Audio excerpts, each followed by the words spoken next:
Let's talk about your likes and dislikes. How about your favorite food? What would that be? Oh, milk steak. What? Milk steak. I'm not putting milk Just steak. put steak. Just I'm going to put regular steak. and then Don't put steak, put milk steak. She'll know what it is. No, she won't know what it is, She'll Charlie. know Nobody what it knows what is. that is. No. Okay, all right. What's your favorite hobby? Magnets.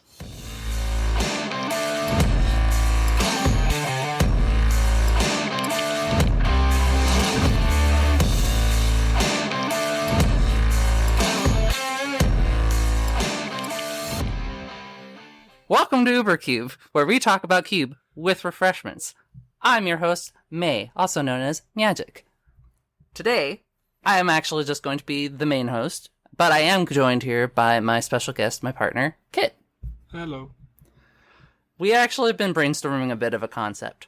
It's weird, it's obscure, and it's definitely not something that I'm going to be able to make in paper, but if somebody wants to take it on, please do and send us the notes.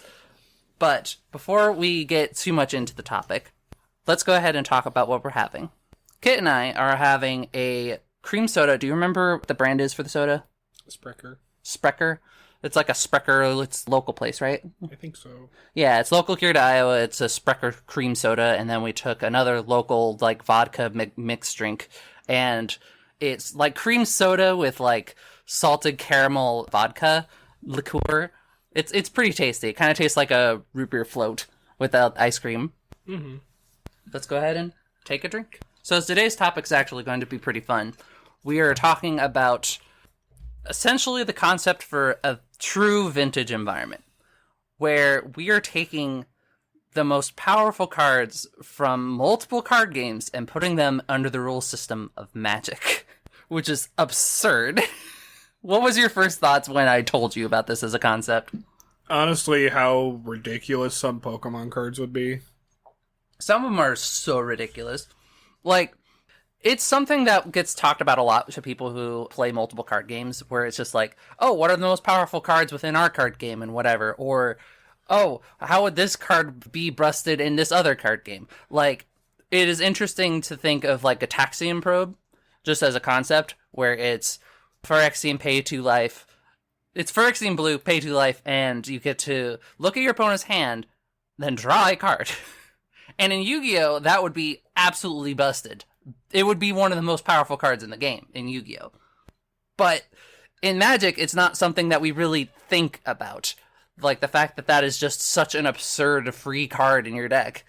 Yeah, and kind of the same way with how a lot of cards in Yu-Gi-Oh, like, most cards don't have a cost of any kind. So, like, the concept of paying a cost for a card would basically make it useless. Right.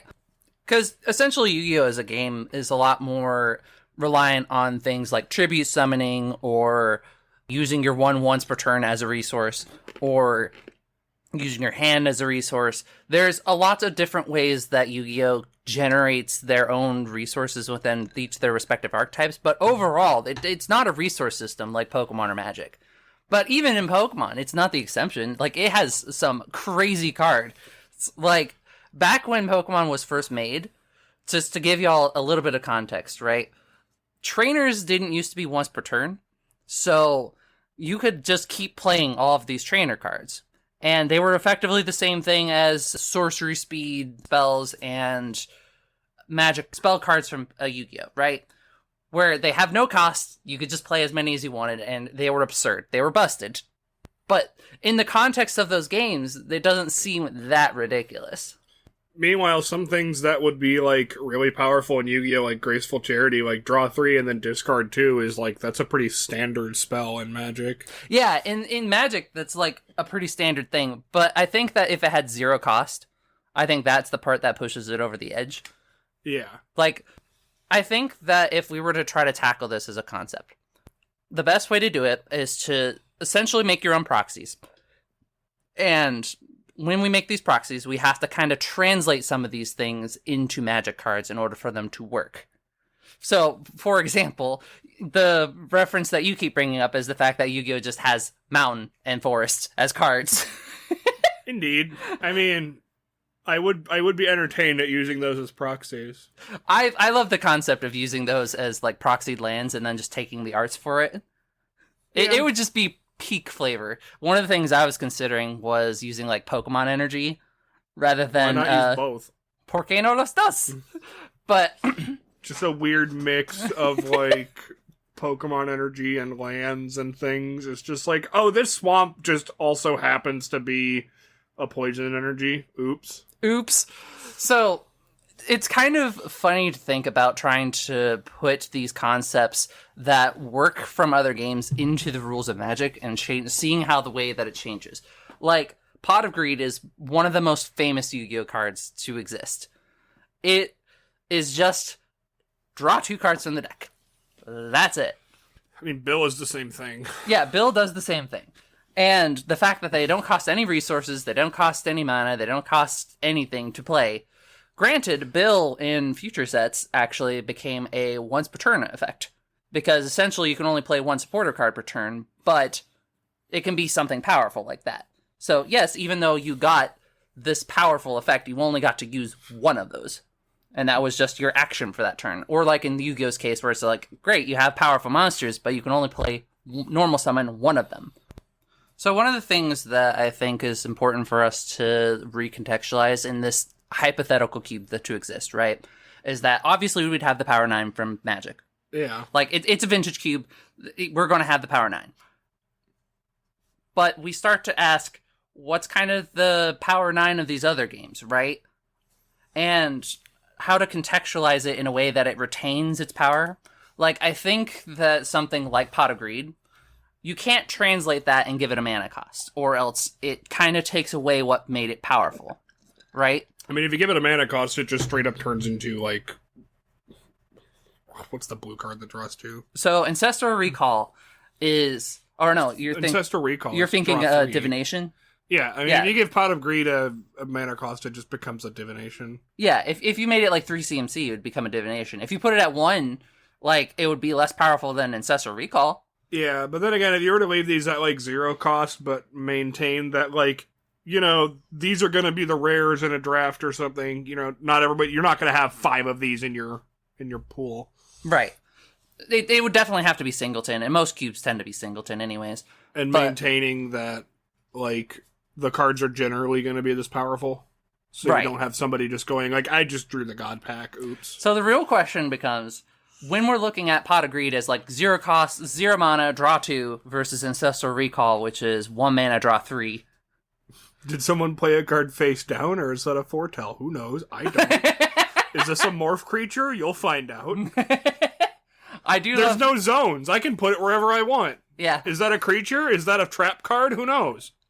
I do love the concept of, like, having morph instants or sorceries that are trap cards. That'd be funny. But I think that when we're trying to translate some of these concepts, it's important that we try to retain some of its identity. So one of the cards that I think is important to mention is energy removal. Like, one of the most powerful cards in Pokemon was basically just choose an energy attached to one of your opponent's Pokemon and discard it.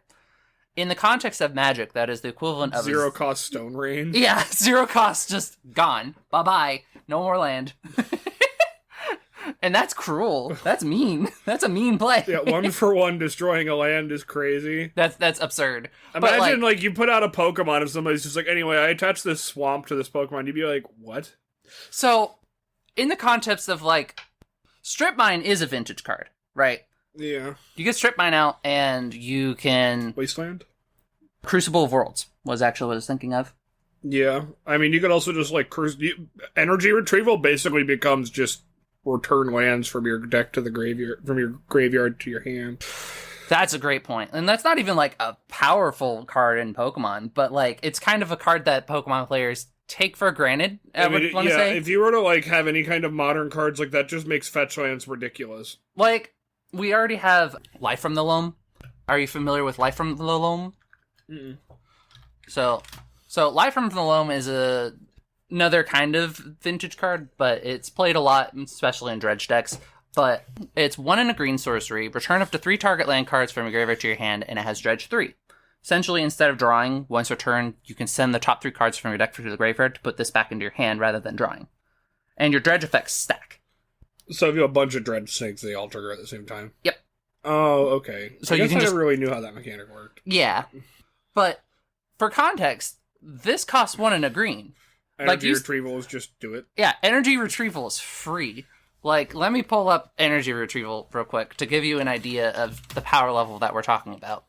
But this is kind of what would make it an interesting concept for this type of cube of what are the most absurd things. Energy retrieval is a trainer card, and you put 2 basic energy cards from your graveyard back into your hand for 0 mana.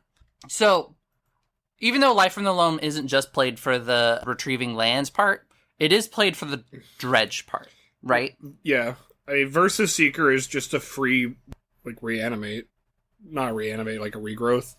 Versus Seeker is kind of like a regrowth, I guess. It doesn't let you grab a Pokemon, though. But true. That's what's kind of fun about this as a concept, where there's just so many cards that they're really okay in one game and then busted in the other. And it's an interesting concept to kind of formulate around and play around with that I think that is kind of underexplored at the moment. So hypothetically, this is the sort of King of Games cube, if you will, right? Where we are taking this potpourri selection of the most powerful cards in these games, but also just taking cards that are powerful in the context from Pokemon or Yu-Gi-Oh! And whatnot, and putting them in Magic rules. It can be weird. You can get some weird things going on. Like, Upstart Goblin is like a pretty okay card. In case you've never heard of Upstart Goblin, which I guarantee most people listening to this have not, it is a very popular card in Yu-Gi-Oh! Because it has a very simple effect. It is, you draw 1 card, and your opponent gains 1,000 life. So, in the context of Yu-Gi-Oh!, this card has been very strong, very popular, or there's been times where it's just been unnecessary. But just going through 1 additional card in your deck and getting that additional consistency in Yu-Gi-Oh! Is far more valuable than it is in Magic. Yeah, right? I mean, in Magic, that would be like draw 1.5 cards, give your opponent 3 life. Yeah, it would be like giving your opponent 3 life, kind of. Yeah, I mean, for the same resources from 40 to 60. Yeah, but I mean, that's what's kind of cool about this as a concept. Where if we took this card and made it like translatable, mathematically, right? We have 20 life in Magic. Then we have 8,000 life points in Yu-Gi-Oh! Yeah, I mean, as written, draw a card and give your opponent 1,000 life points in Magic is ridiculous. Yeah, it's ridiculous. It is funny, though. Yeah. I'm trying to imagine, like, if it would be funnier to, like, change it to, like, 1,000 life points is 1/8 of your starting life total, so what's, like, 1/8 of 20? So divide by 1,000, divide by 4, and then that's how you get translatable stats for anything in Yu-Gi-Oh! I would think. Yeah, but then at the same time, it's also like, or would it be funnier to just be like, screw it, you can have 1,000 life? So let's take a card that's not particularly good in Yu-Gi-Oh! But it's definitely, like, well-known in Yu-Gi-Oh! Blue Eyes White Dragon, right? This is, like, one of the most popular cards. It's one of the most well-known cards. It's essentially a level 8 monster. It's light. It's a dragon, and it has 3,000 attack points and 2,500 defense points. So how would we translate that into Magic stats? I mean, I imagine you would try and translate the levels, like, translate over this, like, sacrifice mechanic, or give it, like, a huge mana cost. But then, like, 3,000, 2,500, how do you stickly translate that over? Well, let's see here. 3,000 is almost half of your life points. So that'd be what, like a 10-8? I think it would be like I almost want to say like an 8. Like an 8-7 or? Yeah, like an 8-7, I think. Which, like, even in Magic, like, that's not that strong. Yeah. Hypothetically, if we were to just 1-for-1 this and say, alright, its level cost is its mana cost, and it's like, great, you're paying 8 mana for an 8-7. It's like, okay. With no text. With no text. It's like, No okay, keywords. it's at least on rate, right? But what does that do? I mean, it's better than Wizards of the Coast has been doing lately. My point is that if we wanted to introduce this as a concept, we would have to take a more powerful creature in order for us to really contextualize the difference between Yu-Gi-Oh! And Magic in a Magic system. So I think one of the most egregious creatures is Yatagarasu, and it's one that you actually picked out from the ban list. Mm-hmm. And for context, this is a level 2 creature. It's Fiend Spirit. essentially what being a spirit means is that it can't be special summoned. In the context of Yu-Gi-Oh, you only get one normal summon. You can special summon it as many times as you want, but you can't special summon this, so it's never going to be relevant. And then at the end of turn, it goes back to your hand. That's not the part that makes it good. In fact, that is entirely downside. The upside is that when this card deals direct damage to your opponent, they skip their next draw step.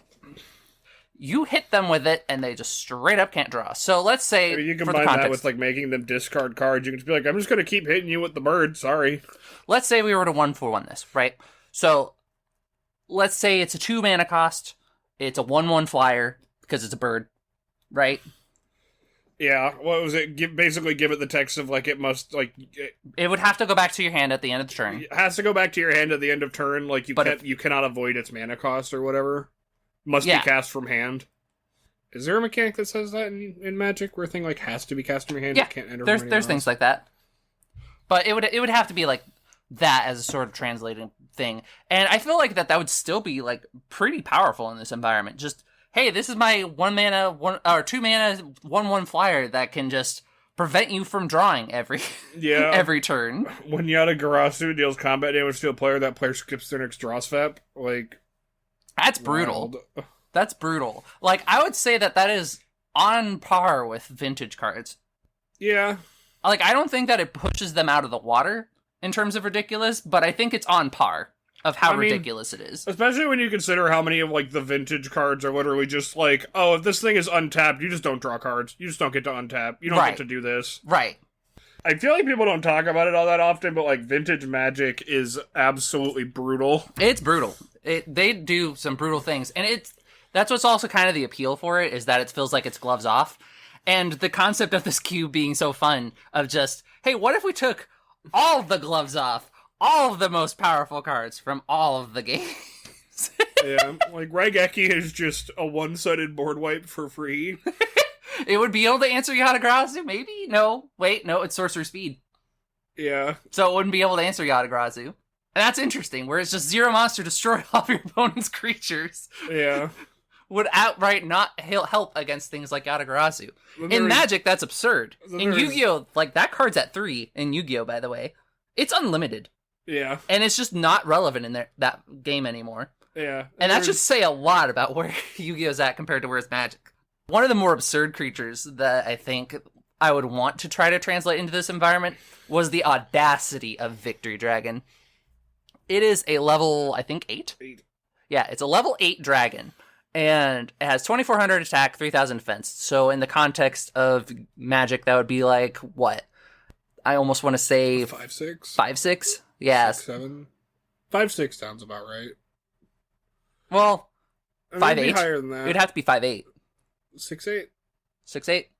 Numbers. Somebody will do the math and find a better formula for it. But point is that this card cannot be special summoned, and you have to tribute it into play by tributing 3 dragons. That part I love. That part should stay. Where it's alright, I now have 3 dragons. Instead of paying this card's mana cost, I have to tribute 3 dragons.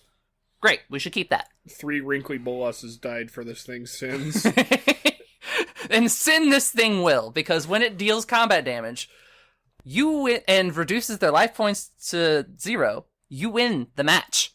Not the game, the match. Best 2 of 3? Nah. Nah. Victory Dragon said no. Nah, you just win the match. It's egregious. The fact that this card even says that you just win the match is hysterical. And that's what I love about it and why it should belong in here. Yeah, and then again, you run into the same weirdness that is cards that are pretty standard in Magic or really powerful in other games, Professor Oak, discard your hand, draw 7 cards. There's a bunch of cards that do that in Yu-Gi-Oh! But they don't they restrict those effects in Pokemon anymore? So in Yu-Gi-Oh! We had things like card destruction, which is sort of like a -1 wheel effect, where instead of just drawing to 7, you draw as many as you discarded. I don't think that there's anything that draws a specific amount after you both wheel in Yu-Gi-Oh! But in the context of Pokemon, Professor Oak is one of the most absurd cards. In the context of vintage Pokemon, is that... Well, because Pokemon is the kind of game where you tend to not have cards in hand anyway. Right. It's kind of a ridiculous concept. 0 mana, discard your hand, draw 7, is really powerful. Like, people are paying for thought seizes just to thought seize themselves just to discard whatever their reanimation target is. Like, that is a line of play that some people do. Yeah. And the fact that you can do that for 0 and get the chance to grab your reanimate. I mean, the fact that One with Nothing has had competitive play at any point. One with Nothing is a beautiful card. But this is certainly not One with Nothing. This is One with Everything. I'm still just picturing, like, Professor Oak squaring up against, like, Jace. In my head, like, the mental image of that is ridiculous. It's so funny. I just find this entire concept really interesting. I think that the way that we could translate it is cool. Because we're taking essentially games that have different resource systems and translating that into Magic cards in a way that I think is cool. Like, one of the things that I was thinking of if you were to try to translate a Pokemon card. So let's take, like, the original Pokemon card for Charizard. Like, for the context, Charizard's not even that powerful in, like, vintage Pokemon, but it is 120 HP. You can use its attack for fire energy, right? And in the context of Magic, that's like 4 pips of red, right? It just lets you translate any energy into fire energy. So what I was thinking is that if we were to translate this into, like, Magic, I think the way that it would have to be done is sort of like a planeswalker, almost to a degree, where it comes in as a creature, it has, your opponents have to attack it if no other Pokemon on the board or whatever. But, let's say 120 HP, that's, how would we divide that? I mean, the stats for Pokemon is because the Pokemon stats only care about themselves. Like, Right. They basically don't have defense. Right. Because nothing gets through them. Right. Which is exactly why it'd have to be its own unique card, like a Planeswalker. Yeah, we'd have to think about a way to do that. I mean, I could see the health being changed into loyalty. Yeah.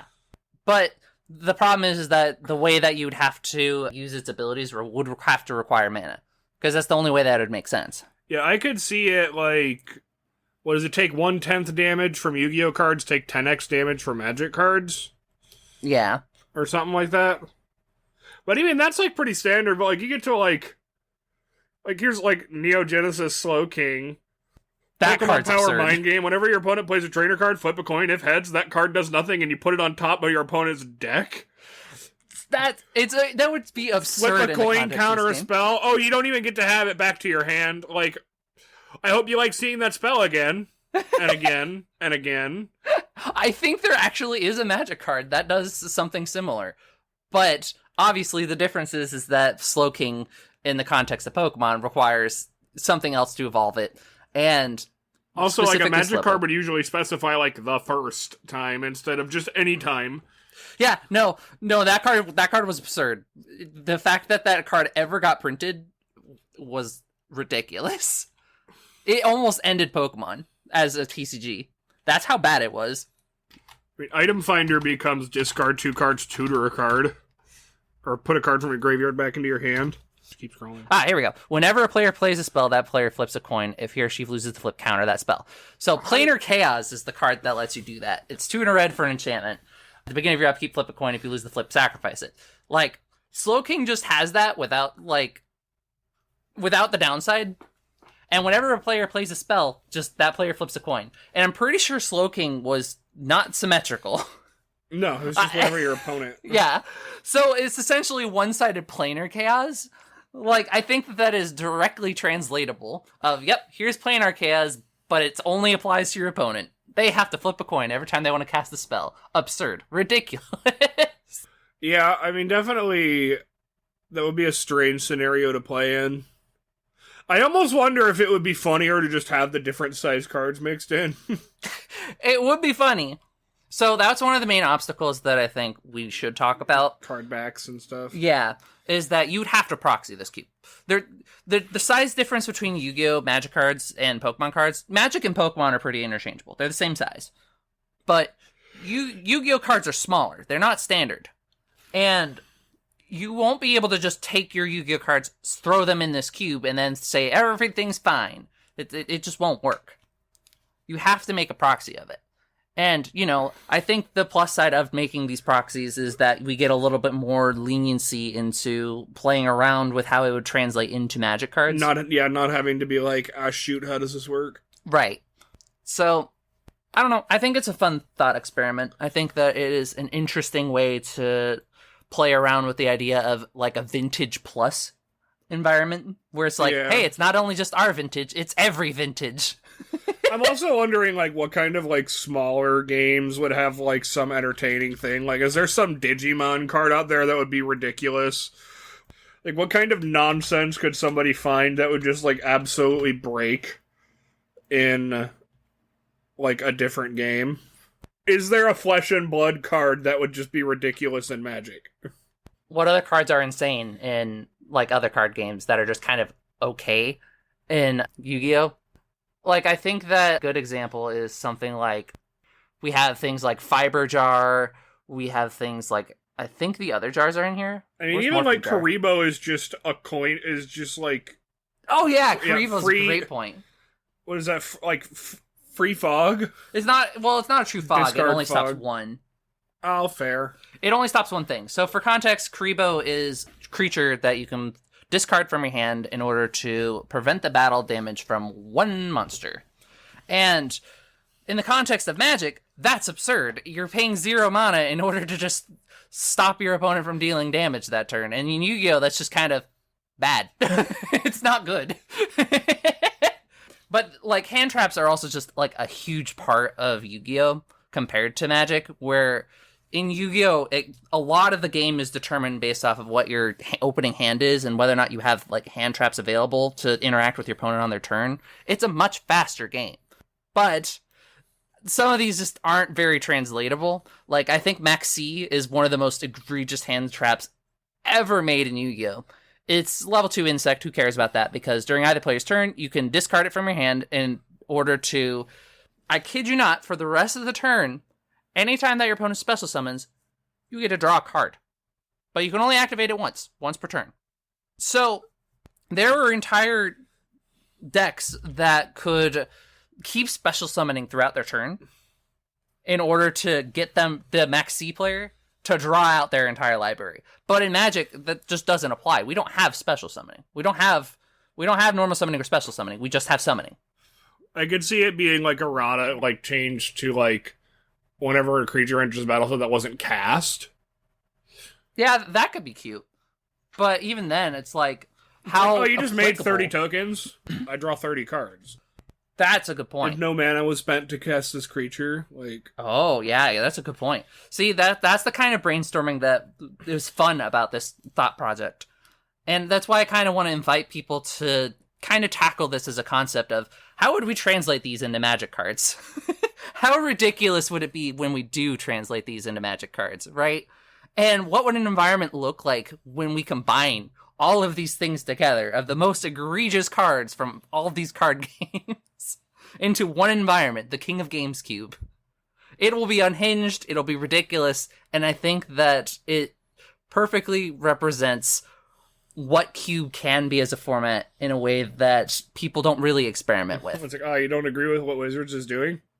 Don't buy it. I'll make my own game. I'll make my own. And Yu-Gi-Oh! We'll throw in a Joker card from Balatro just because. But my point is that I think that this is a concept that could be explored further. I think that it takes advantage of something that only Cube can really explore, right? This is not something that, like, Commander would be ever be able to experiment with. Yeah, and I mean, there's, like, been a couple of times where, like, was it, like, Duel Masters did, like, a crossover where they printed, like, a Black Lotus. Or right. whatever. And it's like, you could have some fun with, like, that, but, like, translating stuff over more directly would be really interesting to see. And seeing what cards will really come out on top in that environment, too. Like, I could totally see some, like, next to no-name Pokemon card or whatever just being like, this is just the most ridiculous thing. Like, I wouldn't be surprised if the baby Pokemon would be up there, where it's just like, hey, every time that you want to attack, flip a coin. If you call it wrong, no. You just don't get it. You just skip your battle phase. Sorry. Absurd. Force your opponent to have, like, What's the thing that like makes you flip a coin again, like Clark's thumb or whatever? The Clark's thumb. Clark's other thumb, I think it was. Yeah. Ridiculous. But that's kind of the beauty of combining all these games into this one weird cube environment. How many game objects can we have? Can we have coins and trackers and poison and burn and confuse and paralyze and dungeons and the initiative and the city's blessing of just like, how many things can I force my opponent to keep track of? No, please. That would be horrible. Nobody would want to play that. Well, yeah, but it's fun to think about. It is fun to think about. Like, what kind of things would be entertaining to keep track of in a format like that? I think it's fun food for thought. Yeah. I think that it's an interesting enough concept that we wanted to at least talk about it. I think that it's an interesting enough concept that somebody should, actually put this thing together. And if you do, please at me on Twitter, at Magic1, please.